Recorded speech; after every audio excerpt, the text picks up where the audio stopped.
नमस्कारम। Chemistry की दुनिया में आपका स्वागत है। हम पढ़ रहे हैं modern periodic table 10th class chemistry.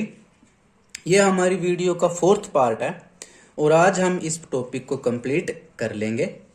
पिछली वीडियो में हमने यहाँ तक पढ़ लिया था और अब हम यहाँ से पढ़ना शुरू करते हैं। Metallic and non metallic properties, यानी कि इसमें हम पढ़ेंगे कि पीरियोडिक टेबल में कौन से एलिमेंट मेटल हैं, कौन से नॉन मेटल हैं, कैसी मेटेलिक प्रॉपर्टी होती है, कैसी नॉन मेटेलिक प्रॉपर्टी होती है, ये सब पढ़ेंगे। तो इसमें आ जाती है activity 5.9, examine elements of the third period and classify them as metals and non metals. कि आप थर्ड पीरियड के एलिमेंट्स को स्टडी कीजिए और उनको क्लासिफाई कीजिए, यानी उनके ग्रुप बनाइए कि उनमें कौन से तो मेटल हैं और कौन से नॉन मेटल हैं। देखिए, ये रहा मॉडर्न पीरियोडिक टेबल। इसमें आपको 3 कलर दिखाई दे रहे होंगे। हालांकि थोड़े ज्यादा अच्छा कलरफुल डायग्राम नहीं है, बट फिर भी मैं आपको बताता हूं। इसमें आपको 3 कलर दिखाई दे रहे हैं। ये वाला कलर है जो ये है ग्रीन कलर, ये सब के सब कौन है? मेटल्स हैं। ये वाला जो कलर है येलो कलर, थोड़ा सा हाइड्रोजन पे, और बाकी ये वाला कलर येलो कलर, ये है नॉन मेटल। और ग्रीन और येलो मेटल और नॉन मेटल के बीच में जो ये तो हल्का पिंक पिंक सा कलर है, लाइट पिंक सा कलर जो है, ये है मेटलॉइड। तो इसमें देखिए, ये रहा अपना थर्ड पीरियड। इसके अंदर कौन कौन से हैं? Sodium, magnesium, aluminium, silicon, phosphorus, sulphur, chlorine, argon.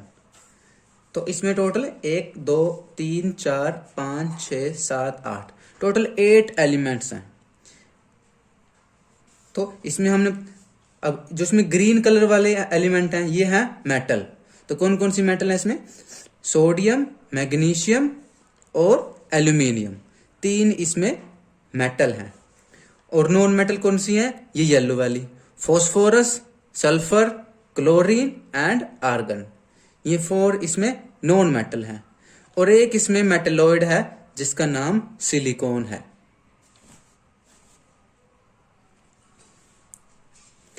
On which side of the periodic table do you find the metals? कि पीरियोडिक टेबल में आपको कौन सी साइड में मेटल दिखाई देती हैं? On which side of the periodic table do you find the non metals? कि periodic table में आपको नॉन मेटल्स किस तरफ दिखाई देती हैं? तो चलिए देखते हैं।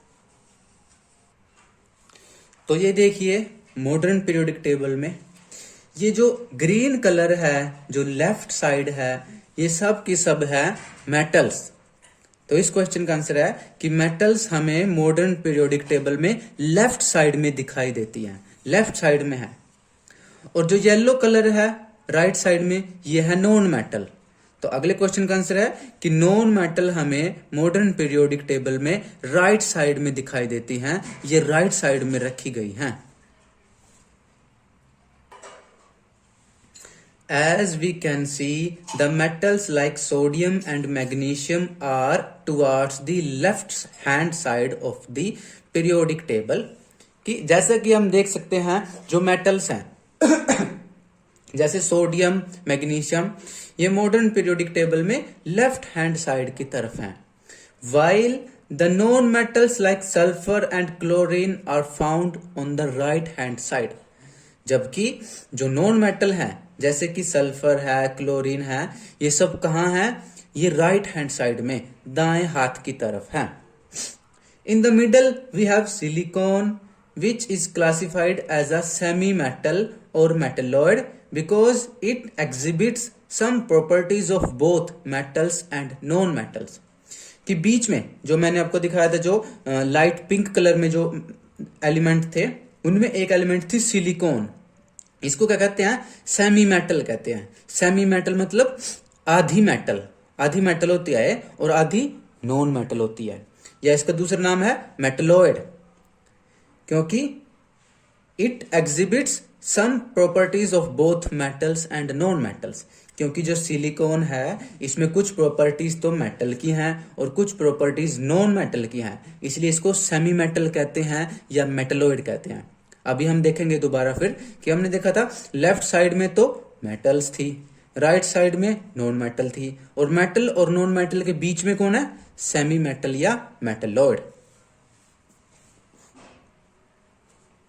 ये देखिए मॉडर्न पीरियोडिक टेबल में लेफ्ट साइड पे मेटल, राइट साइड पे नॉन मेटल, और मेटल और नॉन मेटल के बीच में जो लाइट पिंक कलर में दिया हुआ है ये कौन से एलिमेंट हैं? ये हैं सेमी मेटल या मेटलॉइड। इनको बीच में रखा गया है और इनको मेटलॉइड इसलिए कहते हैं क्योंकि इनके पास दोनों प्रॉपर्टीज हैं। आधी प्रॉपर्टीज इसकी कुछ मेटल से मिलती हैं और कुछ प्रॉपर्टीज इनकी नॉन मेटल से मिलती हैं, इसलिए इनको मेटल और नॉन मेटल के बीच में रखा हुआ है। ये कितनी है?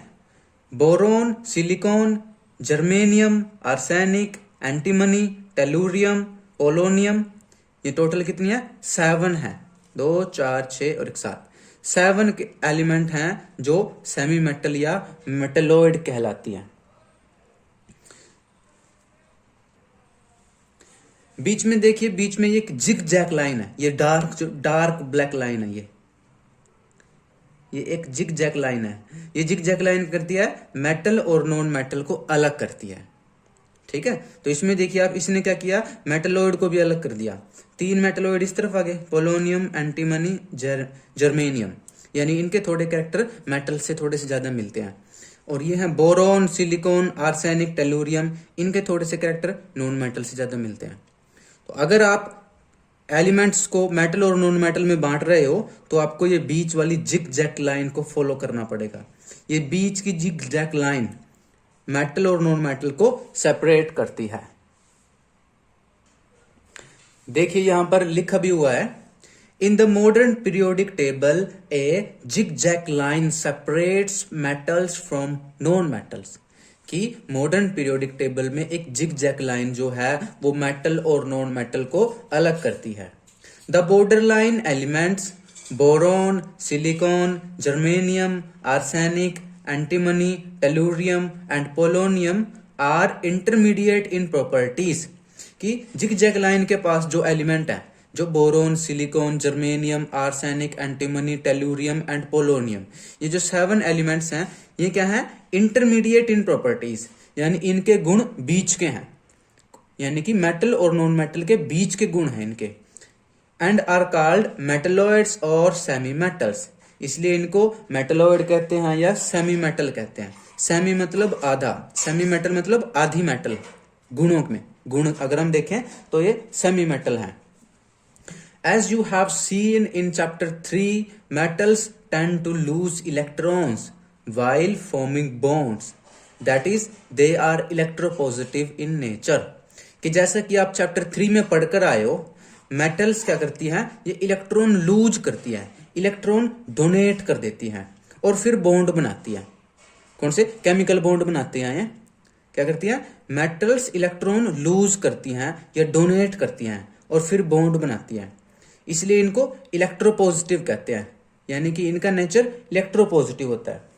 इलेक्ट्रोपॉजिटिव उस एलिमेंट को कहते हैं जो इलेक्ट्रॉन देने में विश्वास रखता है, जो इलेक्ट्रॉन डोनेट करने में, लूज करने में विश्वास रखता है, जो जल्दी इलेक्ट्रॉन लूज कर देता है, मतलब जो इलेक्ट्रॉन लूज करना चाहता है उसको कहते हैं इलेक्ट्रोपॉजिटिव।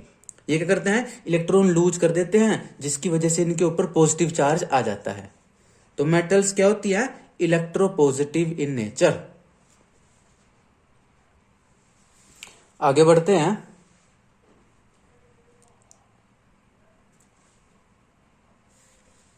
अब आ जाती है एक्टिविटी 5.10।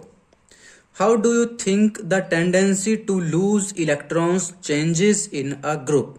कि आप क्या सोचते हो कि एक ग्रुप में जो इलेक्ट्रॉन लूज करने की टेंडेंसी है वो कैसे चेंज होती है? कि आपके अनुसार एक ग्रुप के अंदर इलेक्ट्रॉन लूज करने की क्षमता, इलेक्ट्रॉन लूज करने की टेंडेंसी कैसे बदलती है? तो इस क्वेश्चन का आंसर हम ढूंढते हैं फर्स्ट ग्रुप का एग्जाम्पल लेकर के। देखिए ये ले लिया हमने फर्स्ट ग्रुप का एग्जाम्पल। फर्स्ट ग्रुप में ये एलिमेंट है, hydrogen, lithium, sodium, potassium, rubidium, caesium, francium. इनके मैंने एटॉमिक नंबर भी लिखे हुए हैं। हाइड्रोजन का 1, लिथियम का 3, सोडियम का 11, पोटेशियम का 19, रबिडियम का 37, सीजियम का 55, फ्रांसियम का 87। तो अब हम स्टडी करेंगे कि जब आप ग्रुप में ऊपर से नीचे जाते हो या नीचे से ऊपर जाते हो तो इलेक्ट्रॉन डोनेट करने की टेंडेंसी पर क्या इफेक्ट पड़ता है। इस क्वेश्चन का आंसर ढूंढने के लिए हम इनकी इलेक्ट्रॉनिक कॉन्फ़िगरेशन लिखते हैं। हाइड्रोजन के पास 1 इलेक्ट्रॉन तो 1, लिथियम की है 2 1, सोडियम की 2 8 1, पोटेशियम की 2 8 8 1, रबिडियम, सीजियम, फ्रांसियम इनकी भी लिख सकते हैं, लेकिन इनका थोड़ा एटॉमिक नंबर ज़्यादा है, ज़्यादा बड़ा हो जाएगा। अपने पास पेज थोड़ा छोटा है तो हम चार एलिमेंट के एग्जाम्पल से ही आंसर निकाल लेंगे। तो देखिए, इलेक्ट्रॉन लूज करना है तो हमें ये याद रखिएगा कि जब भी कोई एलिमेंट इलेक्ट्रॉन लूज करता है या इलेक्ट्रॉन गेन करता है तो वो आउटर मोस्ट शेल के साथ डील करता है। यानी कोई इलेक्ट्रॉन अगर उसको लूज करना है, देना है, तो बाहर वाले शेल से दे देता है। अगर उसको इलेक्ट्रॉन लेना है तो इलेक्ट्रॉन लेकर के बाहर वाले शेल में रख लेता है। ठीक है, तो अब देखिए ये कैसे इलेक्ट्रॉन, जो कौन सा एलिमेंट इलेक्ट्रॉन जल्दी देगा या कौन सा देर में देगा। तो इसको समझने के लिए हम इनका स्ट्रक्चर के अंदर जाने की कोशिश करते हैं।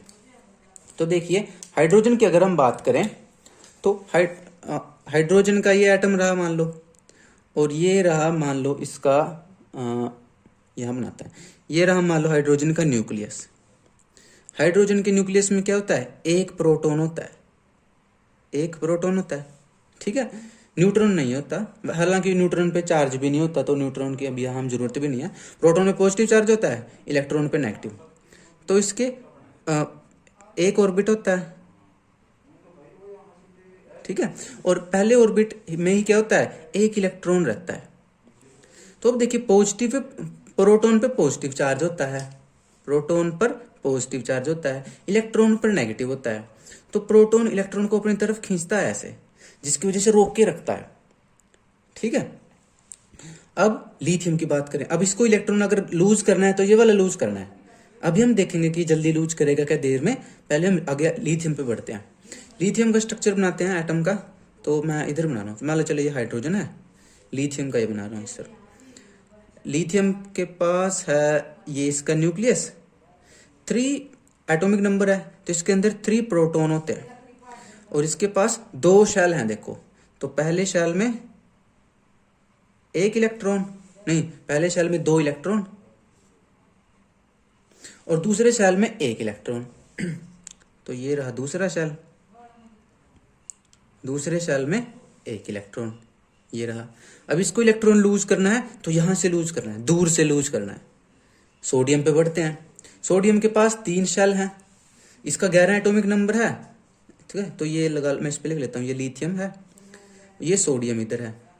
ठीक है, सोडियम का भी रहा, ये रहा न्यूक्लियस, 11 एटॉमिक नंबर है तो इस पे 11 प्रोटॉन है, 11 पॉजिटिव चार्ज। इसके पास 3 शेल हैं। पहला शेल, पहले शेल में 2 इलेक्ट्रॉन रहते हैं, दूसरे शेल में 8 इलेक्ट्रॉन रहते हैं, ये रहा दूसरा शेल। दूसरे शेल में 8 इलेक्ट्रॉन, 1 2 3 4 5 6 7 8, और तीसरे शेल में 1 इलेक्ट्रॉन रहता है, ये रहा तीसरा शेल। तो देखो साइज बढ़ता जा रहा है ना, ये रहा तीसरा शेल।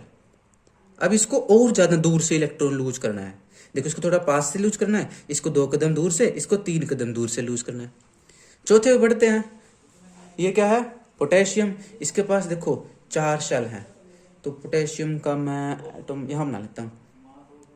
तो ये रहा पोटेशियम का न्यूक्लियस, इसमें 11 प्रोटॉन रहते हैं, इसके पहले शेल में 2 इलेक्ट्रॉन रहते हैं, ये बैठे।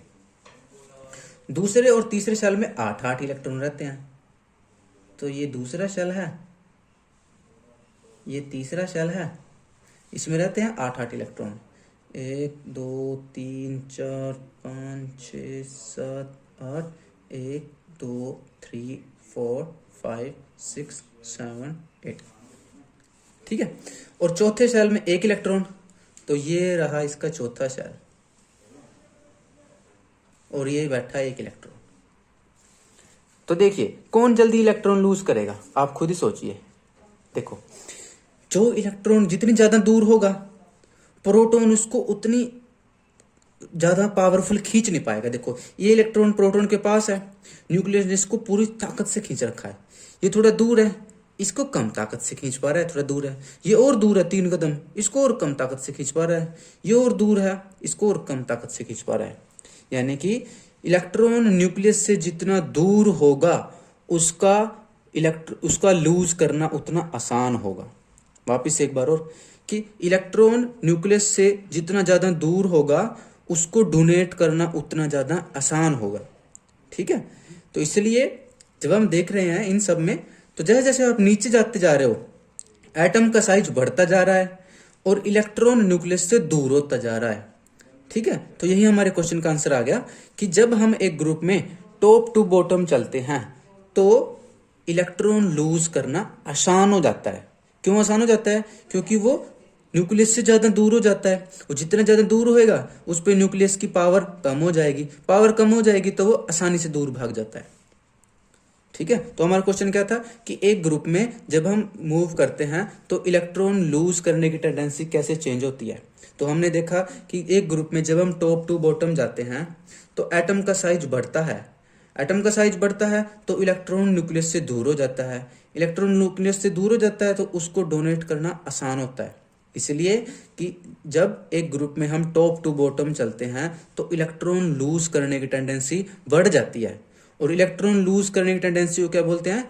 Electropositive character. इलेक्ट्रोपॉजिटिव कैरेक्टर, तो यानी कि टॉप टू बॉटम चलने पर इलेक्ट्रोपॉजिटिव कैरेक्टर बढ़ता है। आगे समझ में? एक बार और पढ़ते हैं कि जब हम एक ग्रुप में टॉप टू बॉटम चलते हैं तो इलेक्ट्रॉन लूज करने की कैपेसिटी बढ़ जाती है, यानी कि इलेक्ट्रोपॉजिटिव कैरेक्टर बढ़ता है। और ऐसा क्यों होता है ये भी हमने स्टडी कर लिया।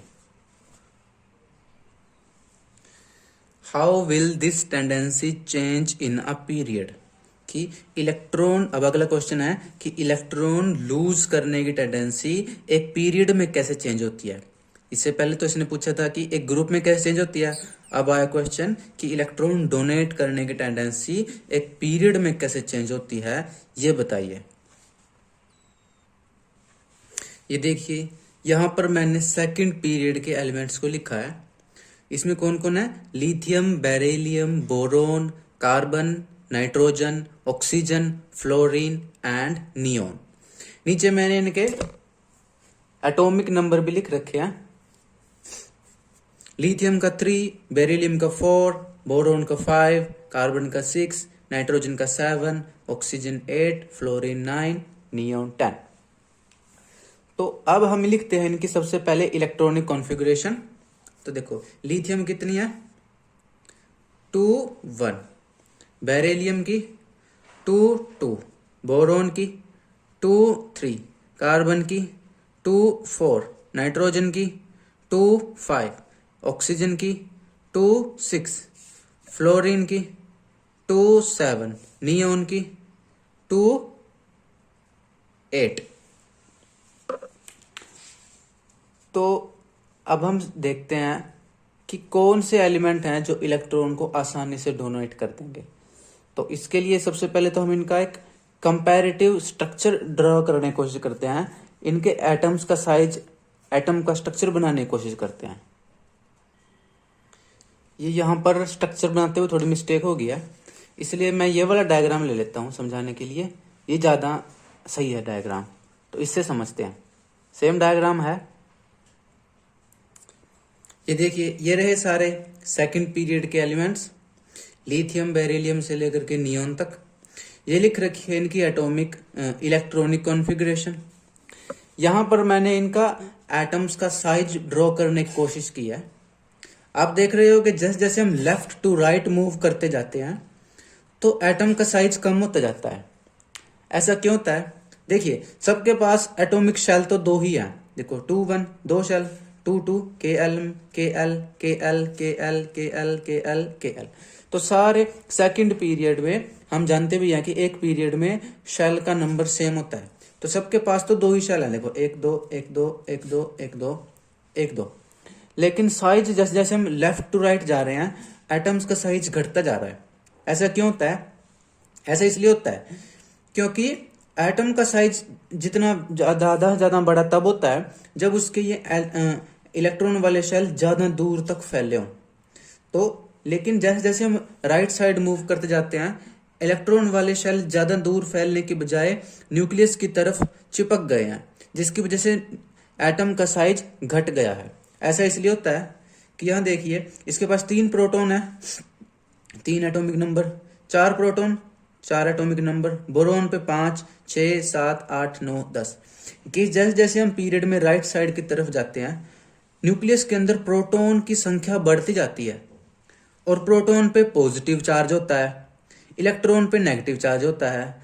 तो अब जब राइट साइड में जितना हम बढ़ते जा रहे हैं प्रोटॉन का नंबर बढ़ता जा रहा है, इसका मतलब न्यूक्लियस के ऊपर न्यूक्लियर चार्ज बढ़ता जा रहा है, इफेक्टिव न्यूक्लियर चार्ज या पॉजिटिव चार्ज बढ़ता जा रहा है।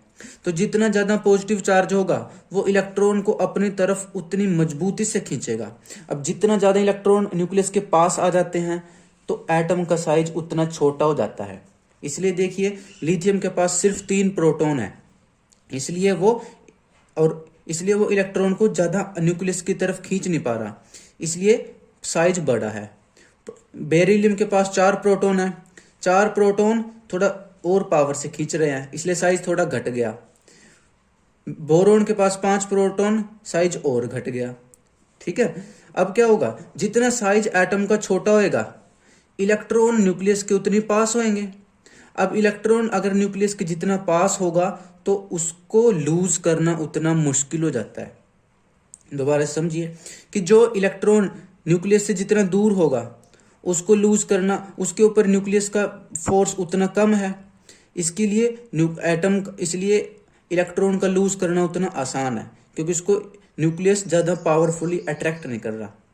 लेकिन जैसे जैसे साइज छोटा होता जा रहा है तो इलेक्ट्रॉन न्यूक्लियस के करीब आते जा रहे हैं, इलेक्ट्रॉन न्यूक्लियस के करीब आते जा रहे हैं तो उनके ऊपर न्यूक्लियस का पावर फोर्स बढ़ता जा रहा है, इसलिए वो मजबूती के साथ न्यूक्लियस से बंध गए हैं। अब उनको लूज करना या डोनेट करना थोड़ा मुश्किल है। तो यही हमारे क्वेश्चन का आंसर है कि जब हम किसी भी पीरियड में लेफ्ट टू राइट मूव करते हैं तो इलेक्ट्रॉन डोनेट करने की कैपेसिटी घट जाती है, यानी कि इलेक्ट्रोपॉजिटिव कैरेक्टर घट जाता है। ठीक है, ऐसा क्यों होता है? ऐसा इसलिए होता है क्योंकि न्यूक्लियस के अंदर इफेक्टिव न्यूक्लियर चार्ज बढ़ जाता है, जिसकी वजह से इलेक्ट्रॉन को न्यूक्लियस पावरफुली अपनी तरफ अट्रैक्ट कर लेता है। अब इलेक्ट्रॉन पावरफुली न्यूक्लियस की तरफ झुक जाते हैं तो वो एटम को छोड़कर जा नहीं सकते, उनको डोनेट करना या लूज करना मुश्किल हो जाता है। तो हमारे क्वेश्चन का यही आंसर है कि जब हम एक पीरियड में लेफ्ट टू राइट मूव करते हैं तो इलेक्ट्रॉन डोनेट करने की कैपेसिटी घट जाती है, यानी कि इलेक्ट्रोपॉजिटिव कैरेक्टर घट जाता है। यहां आगे देखिए इन्हीं क्वेश्चन को एक्सप्लेन किया है। As the effective nuclear charge acting on the valence shell electrons increases across a period. कि अब अभी हमने देखा था कि पीरियड में क्या है, जब हम लेफ्ट टू राइट मूव करते हैं तो इफेक्टिव न्यूक्लियर चार्ज यानी न्यूक्लियस के अंदर जो पॉजिटिव चार्ज है वो बढ़ जाता है, जो कि वैलेंस इलेक्ट्रॉन को अट्रैक्ट करता है, वो बढ़ जाता है। The tendency to lose electron will decrease, इसलिए इलेक्ट्रॉन लूज करने की क्षमता घट जाती है जब हम एक पीरियड में लेफ्ट टू राइट मूव करते हैं। Down the group the effective nuclear charge experienced by valence electrons is decreasing because the outermost electrons are farther away from the nucleus। कि जब हम एक ग्रुप में टॉप टू बॉटम जाते हैं तो इफेक्टिव न्यूक्लियर चार्ज डिक्रीज हो जाता है, क्योंकि इलेक्ट्रॉन जो हैं, जो आउटर मोस्ट इलेक्ट्रॉन हैं, वो न्यूक्लियस से फार्दर अवे यानी और ज्यादा दूर हो जाते हैं। Therefore, these can be lost easily, इसलिए वो बहुत आसानी से लूज हो जाते हैं। Hence, metallic character decreases across a period and increases down a group. इसलिए मेटालिक कैरेक्टर एक पीरियड में जब हम लेफ्ट टू राइट मूव करते हैं मेटालिक कैरेक्टर घटता है। क्यों घटता है? क्योंकि मेटल क्या करती हैं, इलेक्ट्रॉन डोनेट करती हैं, लेकिन पीरियड में इलेक्ट्रॉन डोनेट करना तो मुश्किल होता जा रहा है लेफ्ट टू राइट। तो वही लिखा हुआ है कि metallic character across a period घटता है and increases down a period. और जब हम एक पीरियड में ऊपर से नीचे एक ग्रुप में टॉप टू बॉटम चलते हैं तो मेटालिक कैरेक्टर बढ़ता है, लेकिन एक पीरियड में जब आप लेफ्ट टू राइट जाते हैं तो मेटालिक कैरेक्टर घटता है। Non metals on the other hand are electronegative. Non metals दूसरी तरफ क्या होती है, इलेक्ट्रोनेगेटिव। अभी हमने पढ़ा इलेक्ट्रोपॉजिटिव। इलेक्ट्रोपॉजिटिव तो वो होते हैं जो एलिमेंट इलेक्ट्रॉन लूज करते हैं। इलेक्ट्रोनेगेटिव वो होते हैं जो एलिमेंट्स इलेक्ट्रॉन लूज करने की बजाय इलेक्ट्रॉन गेन जल्दी कर जाते हैं, उनको इलेक्ट्रोनेगेटिव कहते हैं। तो नॉन मेटल क्या है, इलेक्ट्रोनेगेटिव होते हैं। ये इलेक्ट्रॉन लूज करने की बजाय गेन करना पसंद करते हैं। They tend to form bonds by gaining electron. कि जैसे मेटल हमने देखी थी वो इलेक्ट्रॉन लूज करके बॉन्ड बनाती थी, नॉन मेटल्स इलेक्ट्रॉन गेन करके बॉन्ड बनाती हैं। Let us learn about the variation of this property. अब हम इस गुण को और थोड़ा डिटेल में पढ़ने की कोशिश करेंगे। अब आती है activity 5.11। How would the tendency to gain electrons change as you go from left to right across a period. कि एक पीरियड में जब आप लेफ्ट टू राइट जाते हो तो इलेक्ट्रॉन गेन करने की टेंडेंसी कैसे बदलती है। तो अभी हमने पढ़ा था, वहीं से आंसर आ जाएगा। ये देखिए, इस डायग्राम को वापस एक बार देखिए। जब हम एक पीरियड में लेफ्ट टू राइट मूव करते हैं तो इफेक्टिव न्यूक्लियर चार्ज बढ़ जाता है, जिसकी वजह से इलेक्ट्रॉन्स न्यूक्लियस के ज्यादा करीब आ जाते हैं, जिससे साइज घट जाता है। अब इनके लिए इलेक्ट्रॉन लूज करना मुश्किल हो जाता है, लेकिन इसके अपोजिट इलेक्ट्रॉन गेन करना आसान हो जाता है। देखिए, अगर ये इलेक्ट्रॉन गेन करेगा तो इलेक्ट्रॉन आउटर मोस्ट में यहाँ आएगा, थोड़ा दूर आएगा, इसलिए प्रोटॉन इसको ज्यादा मजबूती से खींच नहीं पाएगा। लेकिन इस तरफ देखो, जो इसका साइज छोटा है वो न्यूक्लियस के पास है, तो जब आप इसके यहाँ इलेक्ट्रॉन प्रोवाइड करोगे न्यूक्लियस उसको एकदम से अपने अट्रैक्ट कर लेगा और वो इलेक्ट्रॉन यहाँ एकदम से फिट हो जाता है। तो इस क्वेश्चन का यही आंसर है कि जब एक पीरियड में हम लेफ्ट टू राइट मूव करते हैं तो इलेक्ट्रॉन गेन करने की टेंडेंसी बढ़ जाती है, यानी कि इलेक्ट्रोनेगेटिव कैरेक्टर इंक्रीज करता है। और ऐसा इसलिए करता है क्योंकि लेफ्ट टू राइट मूव करने पर इफेक्टिव न्यूक्लियर चार्ज बढ़ जाता है, जिसकी वजह से एटम जो है आउटर मोस्ट सेल के इलेक्ट्रॉनों को जिसकी वजह से न्यूक्लियस जो है आउटर मोस्ट सेल के इलेक्ट्रॉनों को मजबूती से अट्रैक्ट करता है, जिसलिए वो इलेक्ट्रॉन को आसानी से गेन कर सकता है और उसको बाइंड करके रख सकता है। तो इस क्वेश्चन का यही आंसर है कि एक पीरियड में जब हम लेफ्ट टू राइट मूव करते हैं तो इलेक्ट्रॉन गेन करने की टेंडेंसी बढ़ती है, इलेक्ट्रोनेगेटिव कैरेक्टर इंक्रीज करता है। नेक्स्ट क्वेश्चन है, how would the tendency to gain electrons change as you go down a group. कि एक ग्रुप में जब आप ऊपर से नीचे की तरफ जाते हैं तो इलेक्ट्रॉन गेन करने की टेंडेंसी कैसे बदलती है। देखिए, ये डायग्राम अपना याद कीजिए। ये फर्स्ट ग्रुप है, ये हमने इलेक्ट्रॉनिक कॉन्फ़िगरेशन लिख रखी है, और हम देखते हैं फर्स्ट ग्रुप में जब हम ऊपर से नीचे की तरफ आते हैं तो एटॉमिक साइज बढ़ता है, जिसकी वजह से इफेक्टिव न्यूक्लियर चार्ज घट जाता है, यानी कि न्यूक्लियस का आउटर मोस्ट इलेक्ट्रॉन पर अपनी पकड़ नहीं रह पाती। इसलिए क्या करता है, अब यहाँ इसकी अपने इलेक्ट्रॉन पे पकड़ कमजोर हो गई है, तो बाहर से इसका इलेक्ट्रॉन गेन करना इसके लिए डिफिकल्ट हो जाता है। जब जिसका छोटा साइज होता है वो क्या है, उसकी इलेक्ट्रॉन पे ज्यादा पकड़ है, तो बाहर से इलेक्ट्रॉन अगर आप दोगे तो वो तुरंत उसको एक्सेप्ट करके अट्रैक्ट कर लेता है। लेकिन जिसका साइज ज्यादा बड़ा है वो बाहर से इलेक्ट्रॉन को उतना पावरफुली एक्सेप्ट नहीं कर पाएगा। ठीक है, तो इस क्वेश्चन का यही आंसर है कि जब हम एक ग्रुप में टॉप टू बॉटम चलते हैं तो इलेक्ट्रॉन गेन करने की टेंडेंसी घटती है, यानी कि इलेक्ट्रोनेगेटिव कैरेक्टर क्या करता है, डिक्रीज करता है। तो वापिस से कि एक ग्रुप में जब टॉप टू बॉटम चलते हैं तो इफेक्टिव न्यूक्लियर चार्ज घटता है, जिसकी वजह से साइज बढ़ता है। अब इफेक्टिव न्यूक्लियर चार्ज घटता है, जिसकी वजह से इलेक्ट्रॉन गेन करना मुश्किल हो जाता है एटम्स के लिए। इसीलिए टॉप टू बॉटम चलने पर इलेक्ट्रॉन गेन करने की टेंडेंसी डिक्रीज हो जाती है, यानी कि इलेक्ट्रोनेगेटिव कैरेक्टर डिक्रीज हो जाता है। देखो इसको ऐसे भी समझ सकते हैं। अब हमने पहले पढ़ा था कि टॉप टू बॉटम चलने पर इलेक्ट्रोपॉजिटिव कैरेक्टर बढ़ता है। अगर इलेक्ट्रोपॉजिटिव बढ़ता है तो इलेक्ट्रोनेगेटिव घटता है। दोनों कैरेक्टर एक दूसरे के अपोजिट होते हैं। As the trends in the electronegativity show, non-metals are found on the right hand side of the periodic table towards the top. तो कि नॉन मेटल जो होती हैं वो इलेक्ट्रोनेगेटिव कैरेक्टर की होती हैं, इसलिए अब हमने देखा कि पीरियोडिक टेबल में लेफ्ट टू राइट चलने पर इलेक्ट्रोनेगेटिव कैरेक्टर बढ़ता है, इसलिए नॉन मेटल्स राइट साइड में है। और हमने देखा कि टॉप टू बॉटम चलने पर इलेक्ट्रोनेगेटिव कैरेक्टर क्या है, घटता है, इसलिए नॉन मेटल्स राइट साइड में टॉप पर है। तो इसने यही कहा कि जो नॉन मेटल हैं वो मॉडर्न पीरियोडिक टेबल में राइट साइड में है और टॉप की तरफ है, ऊपर की तरफ है।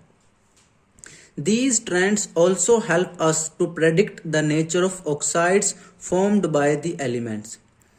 कि अब ये ट्रेंड जो हमने स्टडी किया है, इससे हमें ये भी अंदाजा लगाने में मदद मिलती है कि जो ऑक्साइड बनेंगे किसी एलिमेंट के वो किस नेचर के होंगे, वो एसिडिक होंगे या बेसिक होंगे। Because it is known to you that the oxides of metals are basic and that of non metals are acidic in nature.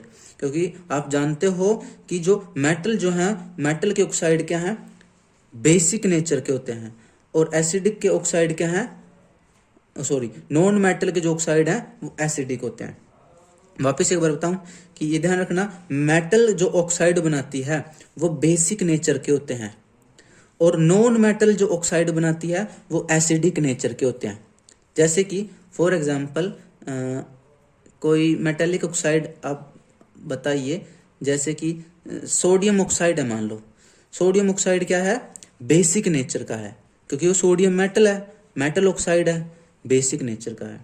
और नॉन मेटेलिक ऑक्साइड जैसे कि कार्बन डाइऑक्साइड या सल्फर डाइऑक्साइड, ये क्या है, नॉन मेटल के oxide हैं, ये एसिडिक नेचर के होते हैं। तो ये हमारा लेसन हो जाता है कंप्लीट, और हमारा मॉडर्न पीरियोडिक टेबल का टॉपिक भी कंप्लीट हो जाता है। मैं आशा करता हूँ और रिक्वेस्ट करता हूँ कि आप इस लेसन को अपनी एनसीईआरटी बुक से जरूर पढ़िएगा। मिलेंगे अगले लेसन के साथ अगली वीडियो में।